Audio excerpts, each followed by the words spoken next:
In the past decade, a dozen Western State Hospital patients have killed themselves. More than 100 others have tried. Megan Templeton was the most recent. In April, she hanged herself in her hospital room. She had turned 20 the day before. Suicide is the second leading cause of death for teenagers and young adults in Washington. But inside a psychiatric hospital like Western, patients are supposed to be safe, even from themselves. How did Megan Templeton slip through the cracks of the mental health safety net? John Ryan brings us this KUOW investigation. A warning, this story contains graphic descriptions of suicide and other violence. Megan Templeton was living in Vancouver, Washington when she ended up at Western State Hospital.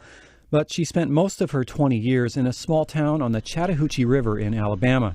Her twin sister, Marley Shoffitt, still lives there. I miss everything about Megan. You know, even though she had problems, she was always uplifting, and she lit up a room when she walked into the room. She gave very good hugs. She was just a very loving person. No matter what I face, I will finish this race. That's Megan Templeton singing and playing keyboard. She was in a Christian rock band with her brother in Alabama.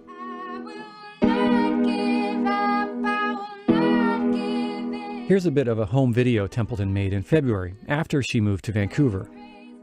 My name is Megan Templeton, and I have had a lot of stuff go on in my life. But I want to try out for American Idol. It's a dream of mine. I love singing. I love music. And I just want to show other people who have struggled that they can get through that there is hope. Megan had a long history of abuse growing up. Her sister says Megan started showing signs of serious mental illness when she was about 14. She started cutting and burning herself. Personally, I don't understand it, but feeling pressure being relieved, that's how she described it, that it took her mind off of her problems and her thinking about her past. Megan's problems included abuse at the hands of a 26-year-old pastor at her Baptist church. After trying to kill herself, she was sent off to a Christian boarding school for troubled girls. There, her cutting got worse. That pastor, Regina Chambers, was charged with sodomy and assault. The case meandered through the Alabama legal system for 5 years.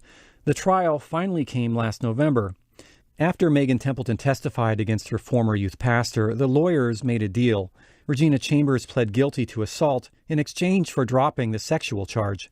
She got 3 years probation. After getting home from the trial, Templeton tried to kill herself with a mouthful of pills. Here's her twin sister.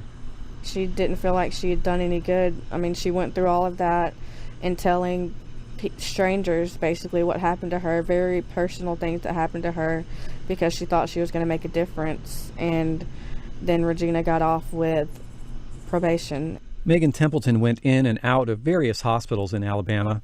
After all she'd gone through, the family decided a change of scenery would do her good. For her diagnosis, borderline personality disorder, we thought that she'd get better treatment with better doctors in Washington. So she moved in with family in Vancouver. She started classes at Clark College, but before long, Templeton's self-harming behavior landed her in a string of Washington hospitals. Mike Coons is her stepfather. She was here for 4 months before she was institutionalized out here. Late on a rainy night in March, employees of a Walmart in Vancouver found her in a bathroom. She was lying in her own blood on the floor with a stolen razor. She was back in the hospital from then on out. Even as she struggled with her mental illness, Megan Templeton had brighter moments. On her 20th birthday, her family visited her at Western State Hospital near Tacoma. She'd been there about a week. They got permission to take her out for a junk food picnic on the shores of Puget Sound. So we went down to a park there.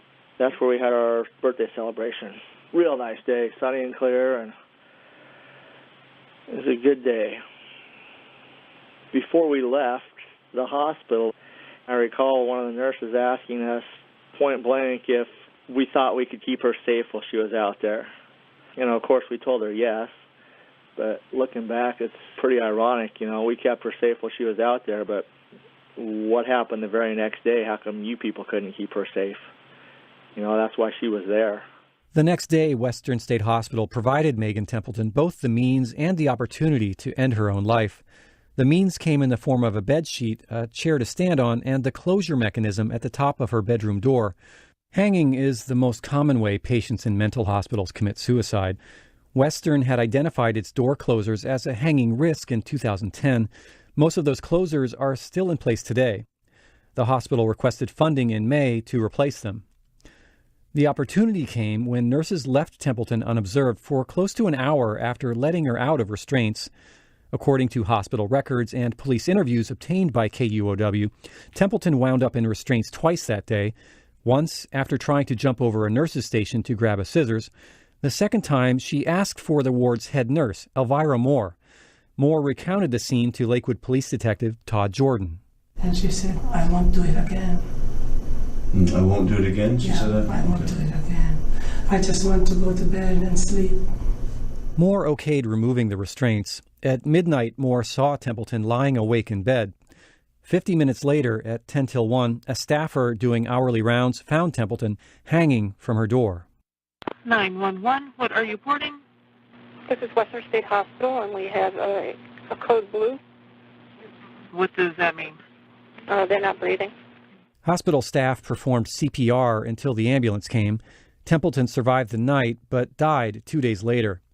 Elvira Moore, the head nurse, told police that Templeton had made a suicide pact with another patient.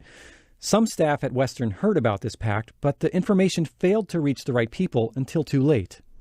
Right during the code blue, one of my supervisors heard that she made a pact with another borderline patient that they will kill themselves. Okay. And I didn't know about that. When did you find out about that? Right after the CPR. Once word got out, the other patient was immediately put on a suicide watch, but it was too late for Megan Templeton.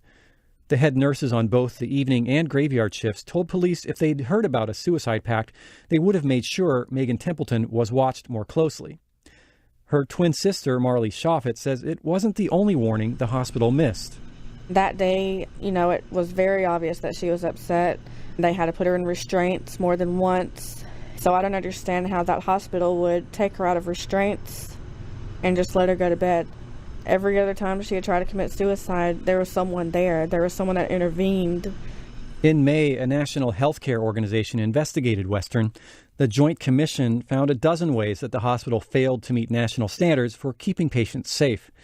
It also faulted Western's chronic understaffing for the poor patient monitoring. In Megan Templeton's case, the commission said it was hard to know what actually happened given the hospital's poor record keeping.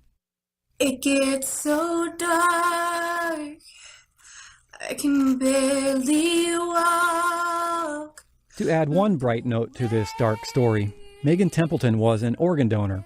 With her kidneys and her liver, she gave new life to 3 women, 2 in Seattle and 1 in Spokane. Her death also spurred safety improvements at Western State Hospital. We'll hear about those tomorrow. I'm John Ryan, KUOW News.